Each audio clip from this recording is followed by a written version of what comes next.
Coucou les amoureux et les amoureuses. Ah, je suis heureuse qu'on se retrouve aujourd'hui pour notre 12e lit solo, je crois, 12e lit solo. Ah oui, avant toute chose, je tiens vraiment à te remercier de participer à ce lit solo avec moi. Et surtout, je suis pleine de gratitude pour tout ce qu'il y a autour de moi, tout ce qui se passe en ce moment dans le monde. Contrairement aux apparences, c'est vrai qu'on a l'impression que il y a une certaine peur, une psychose qui s'installe avec tous ces gens, toutes ces personnes qui portent des masques partout où on va. Partout où on va, on croise des masques, on a l'impression d'être... moi, l'impression que ça me donne, c'est d'être vraiment dans un réel film de science-fiction. Un réel film de science-fiction. Pourquoi? Parce que ça, je l'ai partagé dans un live, si ça t'intéresse. Je partage des lives sur ma page Facebook. Et je me souviens qu'il y a quelques années, environ 6 ans de cela, j'avais un autre médecin traitant parce que j'habitais dans un autre logement, dans une autre commune que celle où je suis aujourd'hui. Alors, donc, c'est drôle quand j'y pense. Je lisais un livre, il y avait des magazines et je lisais un magazine qui parlait de nature. Je crois que c'était Nature et Vie, le titre du magazine Nature et Vie. Et dans ce livre, on parlait de transhumanisme. On parlait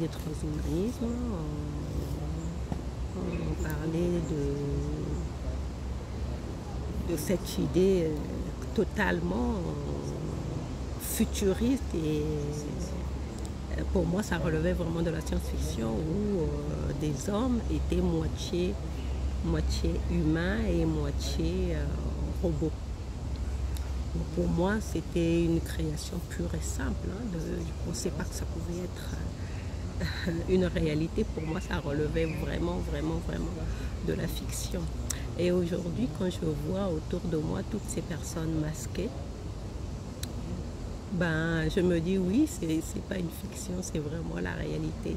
Et bon, quand on regarde ça avec les yeux, comme on dit dans Un corps au miracle, les yeux du corps, on se dit waouh, ça fait peur, ça fait peur. Mais quand on dépasse cette vision corporelle, cette vision physique, on se rend compte qu'il y a un plan divin derrière. C'est ça qui est merveilleux. C'est pour ça que je suis pleine de gratitude. On se rend compte qu'il y a un plan divin derrière tout ça qui est en train de se dérouler. Et c'est pour cela que pour moi, même si ce port du masque limite quelque part notre liberté de respirer, parce qu'il s'agit de ça, de notre liberté de respirer librement l'air, pour moi, c'est quelque chose de totalement temporaire. Parce que de toute façon, rien n'est appelé à durer. Et ça me fait penser à... hier, je regardais un documentaire. Moi, je me passionne beaucoup sur cette émission de... Comment il s'appelle? Secret d'histoire de Stéphane Bern, qui parle de l'histoire de la France et tout ça. Et moi, je me passionne énormément je suis passionnée de ce documentaire parce que je me dis, je vis dans un pays et je trouve tout à fait normal d'apprendre l'histoire de ce pays. Comment ça s'est passé? Qu'est-ce qui a mené à ce que nous vivons aujourd'hui? Comment les choses se sont enchaînées depuis la Révolution, depuis la Révolution de 1789 où on a créé une république. D'ailleurs, il y a quelque temps, j'arborais un chapeau, vive la République. Et sur la devise de la France républicaine, c'est liberté, égalité, fraternité. Or, il se trouve que cette devise, pour moi, c'était vraiment une découverte et un vrai paradoxe de la vie. Comme quoi, hein, les apparences sont vraiment trompeuses. Les apparences peuvent nous tromper. Et derrière toute méchanceté d'un être humain peut se cacher un cœur, peut se cacher une âme qui n'a qu'un seul besoin de s'accomplir, un seul besoin d'accomplir la mission pour laquelle elle s'est incarnée ici. Et pourquoi je parle de ça? C'est parce que cette devise liberté, égalité, fraternité vient de Robespierre. Et pour moi, c'était vraiment une découverte parce que je ne m'y attendais pas du tout que ce sanguinaire qui a mis en place le régime de la terreur soit à la base de ce qui est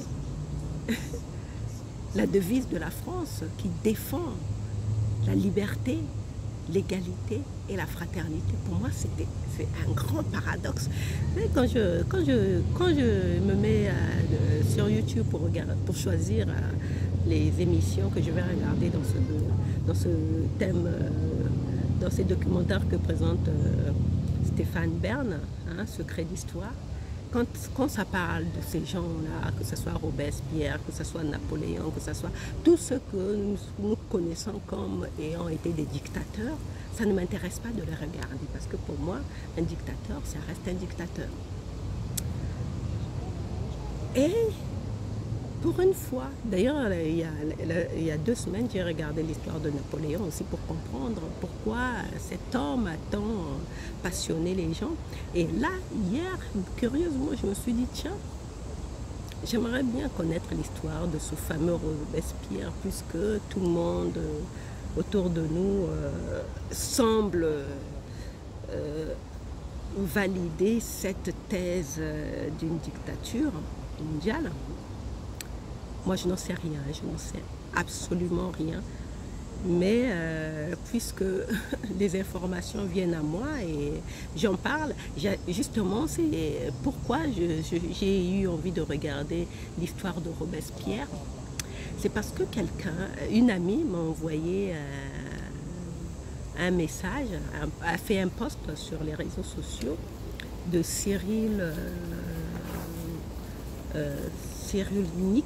J'espère que je n'écorche pas son nom, ce psychiatre, ce célèbre psychiatre qui avait été interviewé, je crois que c'est par l'Express, et en titré en gros que si on ne se réveille pas, si on ne prend pas conscience, je ne sais pas exactement, je ne me souviens plus exactement quel était le titre, on va installer une dictature. Voilà. Si on ne change pas, voilà, c'est ça, c'est ce qu'il disait. Si l'être humain ne change pas, je crois que c'était ça. Si l'être humain ne change pas, il va installer une dictature dans son monde. Et moi, ce mot dictature m'a interpellée parce que moi je viens des pays dictatoriaux. Hein. Moi je viens du Congo. Chez nous, au Congo, c'est la dictature. Et dans la plupart des pays d'Afrique d'ailleurs. Et ce mot dictature a fait tilt. Et je me suis souvenue de l'histoire de la France. Et dans l'histoire de la France, pour moi, le grand dictateur dans l'histoire de la France, c'était Robespierre, hein, qui a installé la terreur. Et je me suis dit, bon, écoute, comme je suis curieuse de nature, hein, je n'arrête pas de le dire, comme je suis curieuse de nature, je me suis dit, je vais regarder ce documentaire sur Robespierre, en savoir un peu plus ce qui mène un homme à devenir un dictateur. Et quand j'ai regardé ce documentaire, enfin c'était Stéphane Bern, je pense pas, enfin du moins quand j'ai cherché dans Secret d'Histoire, je pense que j'ai pas trouvé un documentaire de Stéphane Bern. Par contre, je suis tombée sur ce qu'on pourrait appeler un exposé, ça devrait être un historien ou bien un chercheur, un documentariste qui a dû mettre ça. En tout cas, c'était un exposé bien documenté avec Heureusement que ce n'était pas des images, hein, parce que c'était tellement sanglant que moi, d'habitude, je n'aime pas regarder des documentaires où il y a de la violence. Et là, comme c'était des dessins, c'était des dessins qui étaient présentés sous forme d'illustration.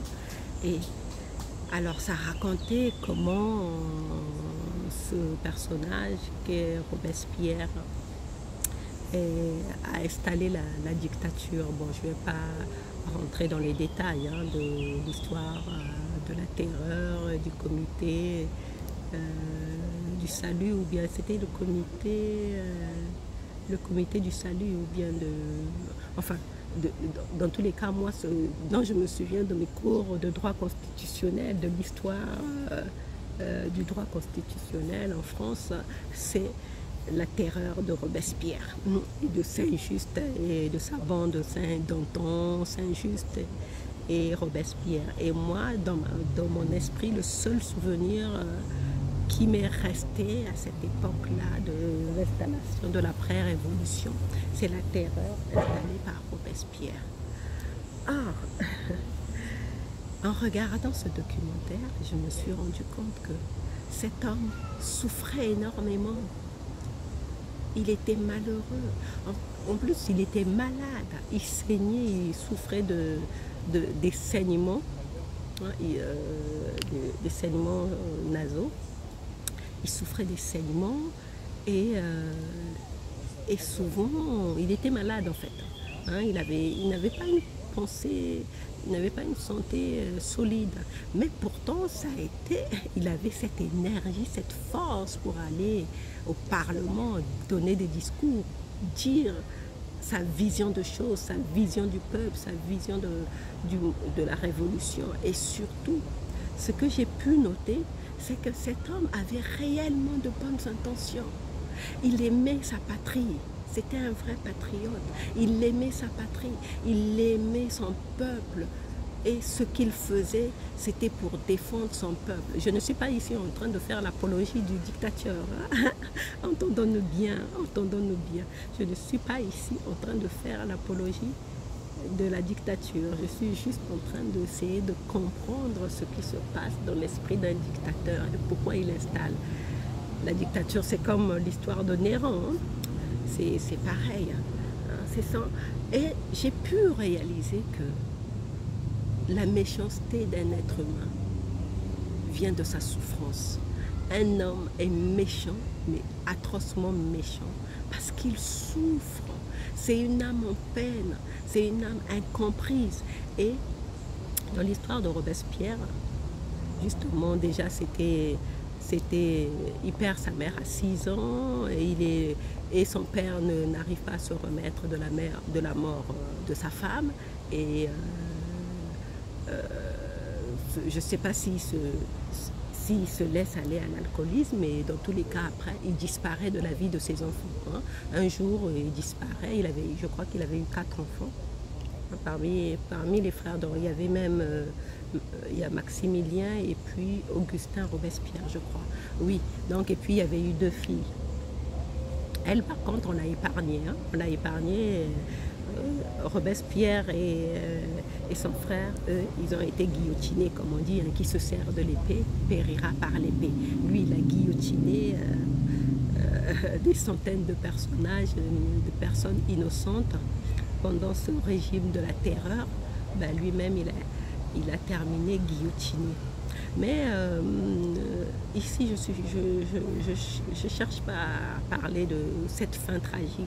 Ce qui m'intéresse beaucoup plus dans ma réflexion sur ce personnage, c'est l'amour, l'envie de bien faire. C'est pas pour rien qu'on dit hein, les chemins de l'enfer sont pavés de bonnes intentions. Hein. On peut croire que c'est bon. L'intention est bonne, hein, l'intention est louable de mettre en place ce système sanitaire de protection qui nous mène de protection contre le virus. L'intention est bonne et même louable. Mais, comme on le dit, comme j'ai pu le voir dans l'histoire de Robespierre, lui, tout ce qu'il avait mis en place, bon, sauf après, il s'est un peu emballé hein, dans ce régime de la terreur, mais à la base, l'intention était noble. L'intention était louable. Il voulait défendre la patrie contre les royalistes qui spoliaient totalement le peuple. Ils ne payaient pas d'impôts, ils ne travaillaient pas, ils ne payaient pas d'impôts, ils exploitaient le peuple était complètement dans la misère. Et donc lui, il est venu vouloir défendre la veuve, enfin pas forcément la veuve et l'orphelin. Et d'ailleurs lui-même dans son histoire, justement, on l'avait placé hein, dans une famille hein, d'accueil, on l'avait placé puisque son père avait disparu en les abandonnant. Donc c'est un enfant abandonné.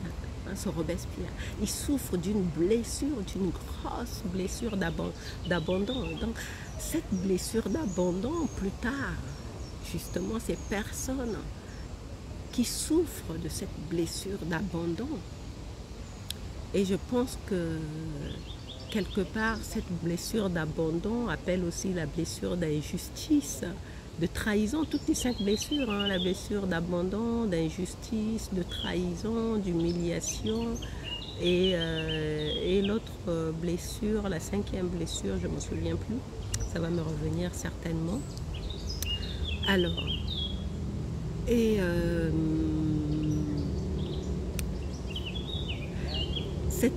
oui, ces personnes, ce que j'ai remarqué, ce dictateur qui était Robespierre, hein, avait une grande blessure. La preuve, c'est qu'il n'a jamais voulu se marier. Et la famille qu'il avait recueillie, il avait été recueilli par une famille qui était devenue pour lui sa famille d'accueil. Et il se trouve que dans cette famille à laquelle il s'est attaché longtemps, il y avait une jeune femme qui est tombée amoureuse de lui. Dans cette famille, il n'a jamais voulu d'elle parce que pour lui, il n'avait pas le temps. Pour son investissement pour défendre la République lui prenait tellement de temps, et entre cet investissement pour défendre la République et sa santé qui était fragile, il n'avait pas le temps à consacrer à une femme, il n'avait pas le temps d'aimer. Et je pense que pour moi, c'était ça, c'était là son erreur. Je pense, hein, je ne suis pas là en train de refaire l'histoire de Robespierre, mais je pense que cet homme, s'il avait pu être aimé, s'il avait eu une femme qu'il ait aimé vraiment, je ne pense pas qu'il aurait... Quoique tu me diras, hein, la plupart des dictateurs sont mariés et voilà. Bon, et peut-être que ces femmes aussi... Moi, je crois que ces femmes, pour moi, ces femmes ne jouent pas vraiment le rôle d'amour, de déesses qu'elles sont dans l'entourage de ces dictateurs. C'est plutôt des femmes qui soit sont impuissantes, hein, ne rentrent pas vraiment dans leur féminin sacré parce qu'elles sont impuissantes devant cet homme qui le domine littéralement parce qu'il domine un peuple. Soit c'est tout simplement des femmes qui elles-mêmes sont des intrigantes. Si comme les Médicis, hein, je regarde aussi la saga des Médicis, comme les Médicis, quand on s'entoure d'intrigantes, bah forcément aussi, ça fait un régime sanguinaire. De femmes intrigantes, ça fait un régime sanguinaire aussi. Bref, mais à la base, Robespierre, en fait, son histoire m'a touchée, je ne sais pas pourquoi, ça m'a touchée. J'ai trouvé ça triste, ça m'a touchée. C'est fou hein, d'être touché par l'histoire d'un dictateur, mais moi ça m'a touché parce que je me suis rendu compte à quel point ce pauvre homme souffrait. Il portait une vraie douleur dans son âme. Et d'ailleurs vers la fin, puisqu'il sentait sa fin venir, ses ennemis, c'était avec son régime de la terreur, il s'était constitué des ennemis, hein, comme quoi les gens disent que les loups ne se mangent pas entre eux, mais c'est faux. Hein. Moi, je peux dire que les loups se mangent entre eux. Dans la dictature, ils se font des coups bas, il y a tellement d'intrigues, il y a tellement de complots, tout le monde se méfie de tout le monde. Et je crois que plutôt, dans ce genre de cas, oui, ils se mangent entre eux. enfin, si, si on peut considérer que les hommes sont des animaux évolués, donc si à la base les vrais loups ne se mangent pas entre eux, mais les hommes qui sont des loups évolués, apparemment, se mangent entre eux. Alors, c'est drôle parce que ça me fait penser à une autre histoire. Justement, je vais ouvrir une parenthèse sur Marie de Médicis. Elle avait ce conseiller qui était très intriguant, un Conti, qu'on appelait Conti. Et quand il est mort, le peuple l'a dépecé. Il y avait même des gens qui étaient en train de rôtir son cœur pour le manger, comme quoi l'homme est un loup pour l'homme. Enfin, bref, on se rend compte de la barbarie qui peut naître du cœur des hommes quand ils sont imposés, quand ils sont soumis à une dictature. Et c'est triste, moi ça me rend vraiment triste de constater ça. Mais bon, en même temps, c'est pas, c'est pas mon rôle. Moi, je suis juste là en train de partager une conversation. Et surtout, concernant ce Robespierre, justement, je disais qu'il était un homme qui souffrait énormément, énormément. Et à un point que quand il sentait, voilà, il s'était, à cause de toute la terreur qu'il a installée, il s'est fait des ennemis. Tu t'en doutes bien que quand tu assassines à tout va des gens, des innocents et tout ça, forcément, tu te fais des ennemis qui veulent ta peau. Et donc lui, à un moment donné, sentant sa fin proche, il a commencé à parler alors, comment il a appelé ça? J'ai oublié. Déjà, il parlait de l'immortalité de l'âme, alors que la République était laïque, donc on ne voulait pas entendre parler de tout ce qui avait rapport à Dieu. Donc déjà, il commençait à parler. Son discours, vers la fin, commençait à changer. Il parlait de l'immortalité de l'âme et de l'esprit suprême, quelque chose, je pense, quelque chose comme ça, de l'esprit suprême. Et il faisait beaucoup référence à cet esprit suprême, ce qui a encore plus enragé ses opposants, parce que ses opposants, ils étaient contre le clergé, l'Église qui avait dominé, qui avait spolié, qui avait appauvri, qui avait paupérisé le peuple. Donc voilà cet homme qui a révolutionnaire, qui a participé à ce qu'on mette fin à toute cette comédie, tout ce régime clérical, et voilà qui revient nous parler de Dieu. Mais c'est quoi ça? Donc au lieu de croyant qu'il allait un peu assouplir, élever un peu l'âme de ses ennemis, un peu l'adoucir par ce genre de discours, bien au contraire, ils les ont enragés, et tout ce qu'ils voulaient, tous ils voulaient sa mort. Et on se retrouve dans un parlement où tout le monde scandait à mort Robespierre, à mort Robespierre. Pourquoi? Parce que tout simplement, dans ce régime de la terreur, qu'est-ce que Robespierre a fait? Puisqu'il voulait vraiment éliminer ses adversaires, il avait mis en... alors qu'il y avait une procédure pour juger ce qu'on a considéré comme des coupables, comme des ennemis de la République. Il y avait toute une procédure pour les juger. Et lui, pour pouvoir établir leur innocence ou leur culpabilité avant de les mettre à la guillotine. Lui, comme il avait des ennemis, et qui voulait éliminer, et pour pouvoir les éliminer le plus rapidement possible, il a mis en place ce régime de la terreur qui consistait à dire que la personne qui était accusée, suspectée d'être l'ennemi de la République était soit libérée, soit mise à mort. Il n'y avait pas de demi-mesure, il n'y avait pas à tergiverser procédure. Si on décidait, si on considérait qu'il était contre la République, il était tout de suite mis à mort. Soit il est libre, soit il est innocent. hein. Soit il est innocent, donc on le libère, soit il est suspect, bah, on le guillotine. C'était pas de demi-mesure, il n'y avait pas de quartier. Donc ce qui fait que toute personne qui était suspecte était tout de suite guillotinée. Et donc c'est comme ça que ce régime de la terreur mis en place par Robespierre a fait guillotiner des nombreux innocents. Et donc, lui aussi, il allait subir le même sort, hein, puisque maintenant, il était suspect. Il était suspecté d'être contre, de vouloir mettre en place, par ses discours sur l'immortalité de l'âme, et l'être suprême était suspecté de vouloir renverser la République et faire revenir les royalistes ou bien le clergé. Bah, à ce moment-là, bah, il était devenu suspect, donc lui aussi, il allait être guillotiné. Et c'est comme ça que lui et ses acolytes, hein, que ça, non, c'est lui, en plus c'est lui, c'est Robespierre qui fait guillotiner. Tu te rends compte que nous, on dit que les loups ne se mangent pas entre eux, mais les hommes loups se mangent entre eux.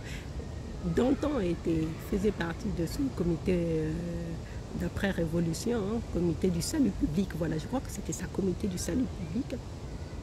Et bah, Robespierre, quand il a commencé à voir que celui-là devenait trop gênant pour lui, il a fait guillotiner. Il a fait guillotiner Danton. Et mais Danton, qu'est-ce qu'il a dit? Il a dit, toi aussi tu subiras le même sort. Et ça n'a pas tardé, lui aussi, avec ses acolytes, Saint-Just et compagnie, là, et son frère, ils ont tous été guillotiné et sa mort a été atroce. Il a voulu en fait... enfin, je ne vais pas rentrer dans les détails parce qu'il a subi une mort atroce. Donc ça c'est pour dire, Félix-Solo, c'est pour dire quoi? C'est pour dire que derrière toute oppression, derrière toute oppression, derrière toute dictature, derrière la méchanceté humaine, se cache une âme qui a envie de se lever, qui a envie de s'accomplir, qui a envie de montrer comment on appelle, comment je peux dire ça, de se révéler, d'accomplir sa mission en fait, la mission pour laquelle, et donc pour cette âme, quels que soient les moyens, je ne dis pas que ce sont des moyens nobles, hein, je ne suis pas là pour faire l'apologie de ces régimes dictatoriaux, je dis que pour cette âme qui a envie de s'accomplir, les moyens qu'elle utilise, pour elle, c'est pour elle, pour elle, c'est légitime. Donc, comme on dit, l'enfer est pavé de bonnes intentions. Hein? Donc, c'est à nous d'être vigilants, de nous dire, même s'il y a une bonne intention derrière, est-ce que ça ne nous porte pas préjudice de suivre ce qui nous est dicté? Est-ce que, malgré la bonne intention qui est présentée, est-ce que nous ne sommes pas complices de la mise en place de ce qu'on est en train d'appeler la violation des libertés? Il y a une bonne intention, c'est la santé publique. Mais est-ce que quelque part, nous ne sommes pas complices? Ça, c'est la question que nous voulons nous poser. Nous voulons réellement nous poser si nous voulons garder un tant soit peu notre dignité humaine et ne pas devenir des transhumains. Parce que c'est ce qui est en train de se passer, c'est la bataille pour notre humanité. Hein? Le dessein humain et le dessein divin est en train de s'accomplir pour pour nous pousser à faire un choix. Qu'est-ce que nous choisissons? Est-ce que nous allons choisir de garder notre humanité ou bien de virer vers le transhumanisme? Voilà, je vais m'arrêter là pour aujourd'hui. Donc, je te retrouve demain pour un autre lit solo. Hein, ce lit solo était un peu macabre, hein, avec cette histoire de Robespierre. Mais bon, j'avais envie de le partager parce que pour moi, c'est vraiment d'actualité. Et on a envie de vraiment se poser des bonnes questions. Voilà, donc on se retrouve demain et prends soin de toi surtout et continue à respirer l'air frais et reste dans la joie et la bonne humeur quoi qu'il arrive. Bisous, ciao.